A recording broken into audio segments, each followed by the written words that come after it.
하나님의 말씀을 함께 보도록 하겠습니다. 우리 요한복음 7장입니다. 신약성경 155페이지 요한복음 7장 10절부터 24절까지입니다. 요한복음 7장 10절부터 24절까지 말씀입니다. 우리 말씀 가운데 10절과 11절 우리 두 절만 함께 읽도록 하겠습니다. 10절 11절입니다. 시작. 그 형제들이 명절에 올라간 후에 자기도 올라가시되 나타내지 않고 은밀히 가시니라. 명절 중에 유대인들이 예수를 찾으면서 그가 어디 있느냐 하고. 아멘. 우리 10절 11절 두 절을 같이 읽었는데요, 예수님께서 이제 7장 시작을 하면서 갈릴리 지방에서 계속해서 머물며 하나님의 말씀을 전하고 사역을 하시니까 예수님의 형제들, 예수님의 동생들이 유대 땅으로, 사람들이 많이 모여 있는 유대 땅으로 가자, 그것도 지금 초막절이니까 많은 사람들이 올 것이다 하면서 초막절로 가자라고 했습니다. 그때 예수님은 아니다, 내 때가 아니다, 내 때가 아니다라는 그 말씀과 함께 거절을 했죠. 그런데 우리 오늘 읽었던 10절 말씀을 보십시오. 형제들이 명절에 초막절에 올라갔습니다. 그런데 예수님은 가지 않겠다 하시놓고는 올라가시죠. 은밀히 가시니라. 나타내지 않고 은밀히 가시니라. 가지 않겠다라고 했지만 올라갑니다. 14절 말씀을 보시면 그 시기가 초막절의 중간쯤 되는 시기였습니다. 그러니까 초막절이 절반쯤 흐른 뒤에 올라가셨는데 아마 이때가 하나님이 유대로 가야 할 때라고 예수님에게 말씀을 하셨을 겁니다. 그리고 은밀하게, 사람들에게 나타내지 않고 은밀하게 가셨다라고 말씀을 합니다. 아주 비밀리에 움직이신 거죠. 그 이유는 11절에 보면 유대인들, 특히 이 종교 지도자들이 예수님이 초막절에 예루살렘으로 올라오실 것을 예상을 하고 있었습니다. 그래서 기회를 엿보다가 예수님이 하는 그 말 한마디, 행동 하나를 꼬투리 잡아가지고 죽이려고 했죠. 그래서 그들은 예수님이 오면 감시를 하다가 아마 이 부분을 놓고 찾아내기 위해서 집요하게 예수님이 어디 있느냐, 그가 어디 있느냐라고 11절에서 그들은 말을 했습니다. 그런데 예수님이 지금 붙잡히게 되면, 지금 만약에 이들이 말하는 대로 죽임을 당하게 되면 하나님의 때가 아니거든요. 그래서 하나님의 때가 아니었기 때문에 은밀하게 사람들에게 나타내고 자기를 보이는 그런 모습이 아니라 비밀리에 나타내지 않고 은밀하게 올라가셨습니다. 오늘 이 말씀만 보면 유대인들, 특히 종교 지도자들은 예수님에 대해서 적대적인 감정을 가지고 있었습니다. 예루살렘에 모인 무리들 중에는 이 적대적인 감정도 있지만 또 그렇지 않은 사람들이 있었음을 우리 다음 말씀에서 볼 수가 있는데요, 우리 12절, 13절 우리 두 절 한 번 더 똑같이 읽습니다. 시작. 예수에 대하여 무리 중에서 수군거림이 많아 어떤 사람은 좋은 사람이라 하며 어떤 사람은 아니라 무리를 미혹한다 하나 그러나 유대인들을 두려워함으로 드러나게 그에 대하여 말하는 자가 없더라. 아멘. 어떤 사람은 예수님이 좋은 사람이다라고 말을 합니다. 병자들도 고쳐주고 배고픈 사람들에게 먹이신 바로 그 예수님을 말하는 거겠죠. 근데 어떤 사람들은 미혹을 한다라고 말을 합니다. 종교 지도자들처럼 이런 가르침들은 잘못된 것이다, 하늘에서 내려왔다고 생명의 떡이라 그러고 자기를 먹어라 한다, 이런 말, 이런 견해를 내비추면서 예수님은 미혹하는 자다라고 말을 했겠죠. 근데 어떤 사람들은 유대인들을 두려워했습니다. 혹시나 내가 예수님에 대한 견해를 말하다가 나를 예수님과 똑같은 무리나 그런 사람들로 여기고 내가 잘못될까 봐 염려를 했던 것이죠. 왜냐하면 예수님을 인정하면 유대교에서 출교하기로 종교 지도자들이 결정을 했기 때문입니다. 지금 예루살렘에는 적어도 이 종교 지도자들이 기득권자들이죠. 기득권자들의 눈에는 예수님은 적입니다. 종교 지도자들이 볼 때는 예수님의 가르침은 거짓 가르침인 거죠. 거짓 선지자와 같이 예수님을 따르는 사람들은 유대교회에서 출교하는 것으로 그들이 결정을 합니다. 그 엄포를 놓아 놓으니 백성들은 따를 수밖에 없는 거죠. 힘이 없으니까요. 고분고분 그냥 위에서 말하는 대로, 시키는 대로, 하라라고 하는 대로 따르는 것이 삶의 불이익을 당하지 않고 살아가는 비결이었다는 겁니다. 아마 오늘 이 시대도 많은 사람들이 그렇겠죠. 옳은 소리를 내고 싶지만 옳은 소리를 내다가 잘못되면 어떻게 할까 하는 이런 생각 때문에 옳은 소리를 내지 못하는 사람들이 분명히 존재합니다. 만약 우리 성도님들이 한번 생각해 보십시오. 내가 예수님을 믿는데 예수님을 믿는다는 그 이유 때문에 내가 이 사회에서 불이익을 당한다라고 생각을 해보십시오. 우리는 분명 예수님은 하나님의 아들이고 나를 구원하기 위해 내 죄를 용서하기 위해 십자가에서 나 대신 죽어주신 분, 그 예수님을 믿는 자마다 구원을 받는다는 하나님의 말씀을 내가 확실히 믿고 예수님을 믿고 따르고 있는데, 만약 세상 사람들이 그런 나를 비웃고 조롱을 한다면 우리 성도님들은 어떻게 하겠습니까? 예수님 믿는다는 이유로 불이익을 당한다라고 한다면 어떻게 하시겠습니까? 그래도 믿음을 가지고 주님만을 따르고 그리고 사람들 앞에서 우리의 신앙을 드러내놓고 살아갈 수가 있겠습니까? 아마 당당하게 문제없다, 나는 그런 거 전혀 상관없다, 사람들이 나를 어떻게 말하들 나는 전혀 상관없이 주님만을 지금처럼 변함없이 따르겠다라고 말씀을 하는 분도 계실 거고요. 아마 어떤 분들은 고민이 좀 되겠는데, 왜냐하면 나도 불이익을 당하겠지만 내 가족들을 생각하니까 또 한편으로는 가족들 때문에라도 어떻게 해야 될지 마음에 고민을 하는 분이 있을 수도 있을 겁니다. 근데 분명한 것은요, 드러내놓고 또 사람들에게 내 믿음을 말을 할 수 있다라는 것은 참 믿음에 이른 분들이 있죠. 그러나 이런 상황 속에서 갈팡질팡 만약 고민을 하거나 어떻게 해야지, 또 이런 부분 속에서 믿음을 그냥 잠시 내려놓는다라고 한다면 아직까지 우리의 믿음이 온전하게 서 있지 못한 증거도 될 수 있습니다. 그렇다고 그런 분들이 믿음이 없다라는 말이 아니고요, 확실하게 주님 편에 내 마음을 다 드리지 못했다라는 이유가 될 수 있다라는 것입니다. 그 시대에 많은 유대인들이 예수님의 가르침을 신선하게 듣고 탁월하게 듣지만 또한 유대인들을 두려워하면서 혹시나 출교당할까 봐 그런 염려 속에서 소리를 내지 못하는 사람들도 있었다라는 것이죠.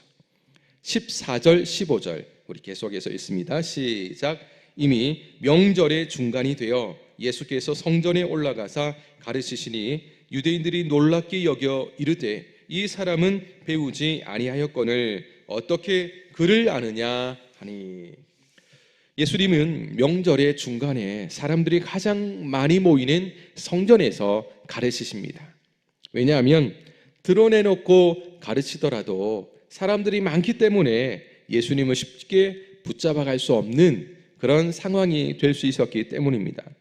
예수님의 가르침을 받는 자들의 반응이요, 배우지도 못한 사람이 어떻게 저렇게 잘 가르치느냐라는 반응을 일으키죠.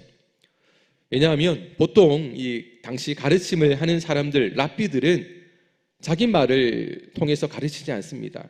랍비 누구누구가 가르치기를, 말씀하기를, 그러니까 내가 받은 이 가르침은 누구의 랍비라는 겁니다. 어느 랍비의 가르침이라는 거죠. 내 말이 아니다라는 겁니다. 근데 예수님은 랍비 누구누구가 말한다 이게 아닙니다. 예수님은 진실로 진실로 내가 말한다, 내가 진실로 너희들에게 말한다라고 말하면서 자신의 말로 가르치셨다라는 것입니다. 그럼에도 불구하고 한 번도 들어보지 못한, 랍비를 통해서 들어보지 못한, 그것도 아주 탁월한 가르침을 듣고 나니까 인정할 수밖에 없는 겁니다.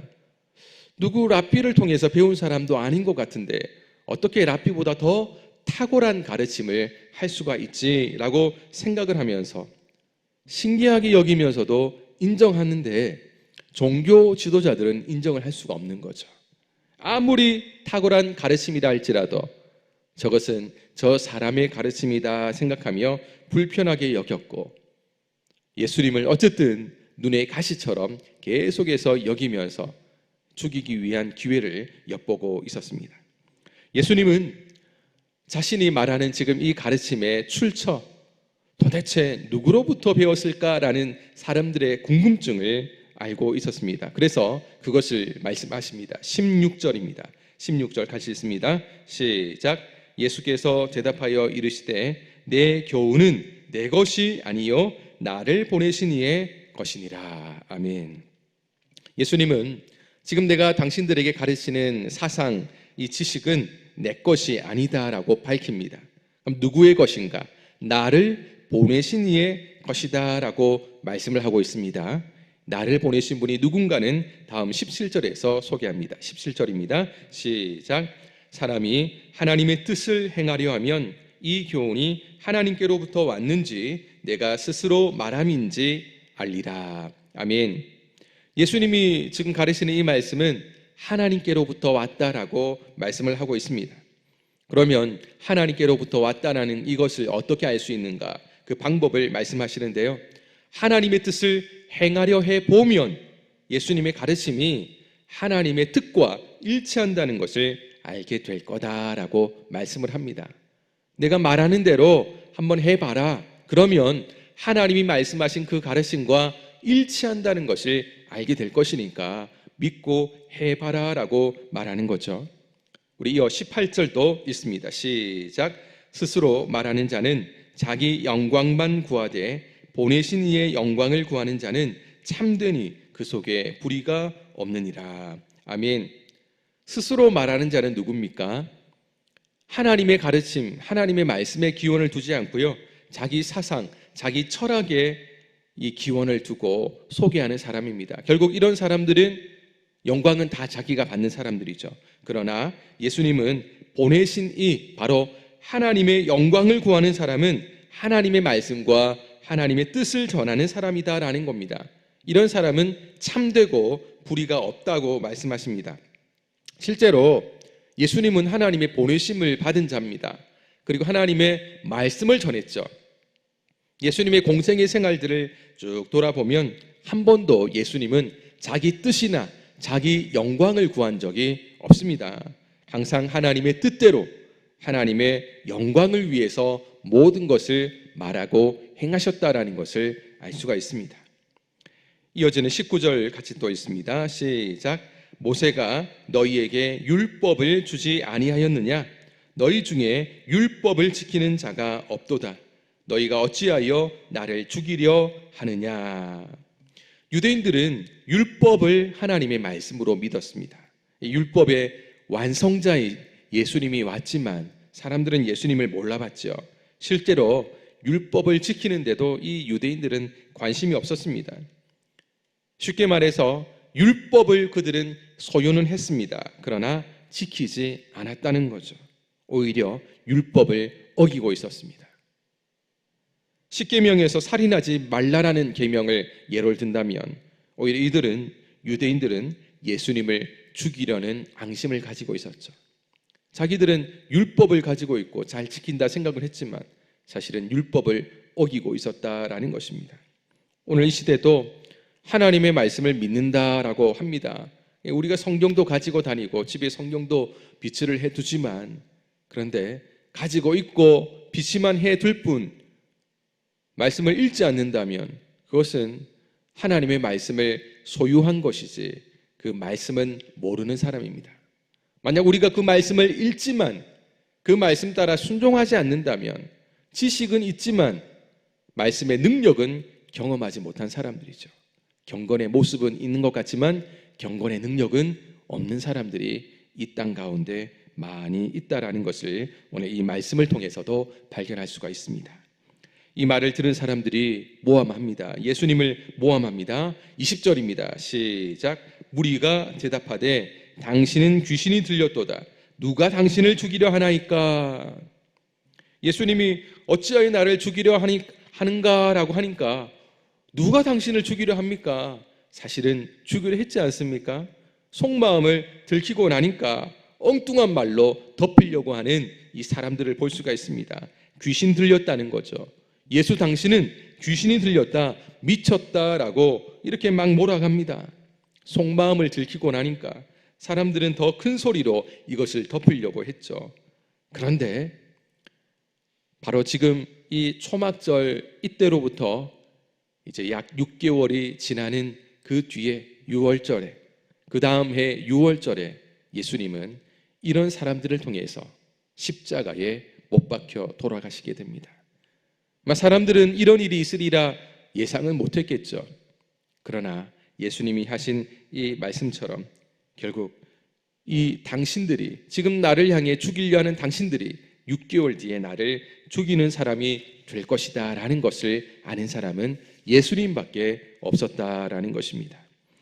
이어지는 21절 또 같이 읽습니다. 21절입니다. 시작. 예수께서 대답하여 이르시되 내가 한 가지 일을 행하매 너희가 다 이로 말미암아 이상히 여기는도다. 이 말씀은 앞선 이 5장에, 요한복음 5장에 나오는 안식일에 38년 된 병자를 고치신 일을 두고 하는 말입니다. 예수님은 다시 한번 안식일에 병자를 고친 것이 왜 이상한 것이 아닌지, 당신들은 자꾸만 이상한 것이다, 이거는 율법을 어긴 거다라고 말하지만 잘못된 것이 아닌지를 설명을 하는데요. 22절, 23절에서 그것을 말씀을 하십니다. 22절, 23절 같이 읽습니다. 시작.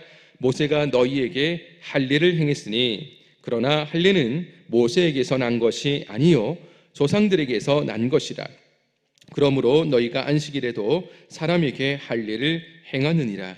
모세의 율법을 범하지 아니하려고 사람이 안식일에도 할례를 받는 일이 있거든 내가 안식일에 사람의 전신을 건전하게 한 것으로 너희가 내게 노여워하느냐. 예수님은 안식일에 병자를 고친 것이 잘못된 것이 아닌 것을 이 할례 이야기를 통해서 말씀을 하고 있습니다. 할례는 아브라함 때부터 시작이 되었죠. 모세 이전에 믿음의 조상 아브라함 때부터 시작이 되었습니다. 그리고 난 뒤 모세의 율법에도 이 할례가 들어가 있습니다. 할례는 태어난 지 남자아이가 8일째에 할례 의식을 행하는데요. 만약에 예수님 말씀하신 것처럼 할례하는 날이 안식일이다라고 한다면 안식일에 이런 행위를 하는 것은 잘못된 거죠. 그런데 이들은 모세의 율법보다 할례가 먼저다라고 생각을 했습니다. 아브라함 때부터 시작이 되었으니까요. 그러니까 이 할례를 행하는 것은 문제가 없다고 이스라엘 백성들은 생각을 했습니다. 그래서 실제로 안식일에 할례의 날이 돌아온다면 사실은 율법대로라면 행위를 하지 말아야 되지만 이들은 이 할례만큼은 예외 규정을 두고 그렇게 안식일에도 할례 의식을 행했다라는 것입니다. 예수님은 안식일에 할례를 행하는 것이 당신들이 예외 규정을 두고 맞다라고 했다면 38년 된 병자를 고치는 것도 할례를 행하는 것처럼 예외 규정을 두어야 된다라고 말씀을 하셨습니다. 왜냐하면 예수님은 38년 된 병자의 육신, 이 전신을 고치신 것은 사실은 병만 고친 것이 아니고 그의 영혼까지도 구원한 것이기 때문입니다. 한 영혼을 살린 거죠. 이것은 하나님이 그 어떤 것보다 기뻐하는 것입니다. 그래서 문제가 없는 거죠. 할례도 행한다면 하나님이 기뻐하는 영혼 살리는 일은 더 문제가 없다라는 것을 이들에게 말씀을 한 겁니다. 이제 24절, 마지막 읽었던 24절 같이 읽도록 하겠습니다. 시작. 외모로 판단하지 않고 공의롭게 판단하라 하시니라. 아멘. 예수님은 자꾸만 이 유대인들이, 특히 종교 지도자들이 예수님을 겉으로만 판단하려고 했습니다. 그래서 이들에게 나를 겉모습으로 판단하지 말고 공의롭게 판단하라. 하나님이 의롭게 여기는 것이 무엇인지 잘 살피면서 판단하라 라고 말씀을 하셨습니다. 보이는 것이 전부가 아닌 것을 말씀하는 거죠. 그것을 통해서 하나님의 깊은 뜻을, 하나님이 정말 의롭다 여기는 것을 판단하고 난 뒤에 나를 생각하라 라고 그들에게 말씀을 하셨습니다. 말씀을 맺도록 하겠습니다. 우리 하나님은요, 중심을 보시는 분이십니다. 그러나 세상 사람들은 외적인 조건들을 봅니다. 그 이유는 사람들에게 있는 이 죄의 성향 때문입니다. 원래부터 사람이 악하고요, 이 죄된 속성이 있기 때문에 사람들은 자꾸만 하나님처럼 중심을 보지 못하고 드러난 것으로, 외적인 것으로 판단하고 그렇게 생각을 하고 이야기하고 행동한다는 거죠. 세상은 사람들의 외모를 봅니다. 집안도 보고 학벌도 봅니다. 그걸 자꾸만 기준 삼아 판단하려고 합니다. 그러나 교회는 달라야 됩니다. 하나님의 백성인 성도는 달라야 합니다. 하나님의 거룩한 믿음의 공동체라면, 그 공동체를 이루는 하나님의 백성이라면 하나님의 기준을 따라 판단하고 분별할 수 있는 지혜가 있어야 될 줄로 믿습니다. 만약 우리가 누군가를 세상 사람과 다를 바 없이 외모로 판단을 했다면 우리는 그것을 놓고 하나님 앞에 회개해야 됩니다. 하나님은 절대 우리를 종교 행위로 인정하는 분이 아닙니다. 그러니까 우리가 종교적인 열심을 가지고 아주 누가 볼 때 대단하게 행동한다 할지라도 사람들 눈에는 와, 대단하다라고 사람들은 이렇게 인정할 수 있을지 몰라도 하나님은 절대 그것을 가지고 판단하는 분이 아닙니다. 그래서 사람의 중심에 있는 이 믿음이 중요한 겁니다. 하나님은 믿음을 보십니다. 우리 중심의 믿음을 보십니다. 그것을 판단하시고 의롭다 여기시고 우리를 구원하시는 것이죠. 오늘 우리가 이 하루를 살아갈 때에 하나님이 주시는 이 마음을 품을 수 있기를 바랍니다. 하나님이 주시는 이 마음을 가지고, 그리고 하나님의 말씀이 우리 삶의 기준이지 않습니까? 말씀을 따라 판단하고 분별한다면 문제없이, 그리고 하나님이 기뻐하는 이 하루를 살게 될 것입니다. 오늘도 하나님의 뜻을 이루는 하루, 하나님이 기뻐하시는 하루, 하나님이 우리를 보시고 웃으실 수 있는 하루, 바로 그런 하루를 우리 성도님들 사시지 않겠습니까? 이제 함께 기도하시면서 하나님 앞에 이 문제를 놓고 간절하게 기도하십시오. 하나님, 나는 어떻게 살고 있는지 하나님 앞에 우리의 모습을 내어놓고 같이 기도하시고요. 우리가 혹시 하나님과 다른 모습이 있었다면, 세상 사람과 같은 그 기준을 따라서 살아가는 모습들이 있었다면 내어놓고 회개하신다면 하나님은 다른 말하지 않고 우리를 용서해 주실 줄로 믿습니다. 그리고 하나님 앞에서 오늘도 믿음을 따라 살아가며 하나님이 원하시는 하루를 살아갈 수 있도록 도와주십시오라고 기도한다면 친히 우리에게 이런 은혜와 능력도 함께 베풀어 주실 줄로 믿습니다. 이 모든 은혜가 우리 모든 성도님들 가운데 함께 하시기를 예수님의 이름으로 축원합니다. 기도하겠습니다.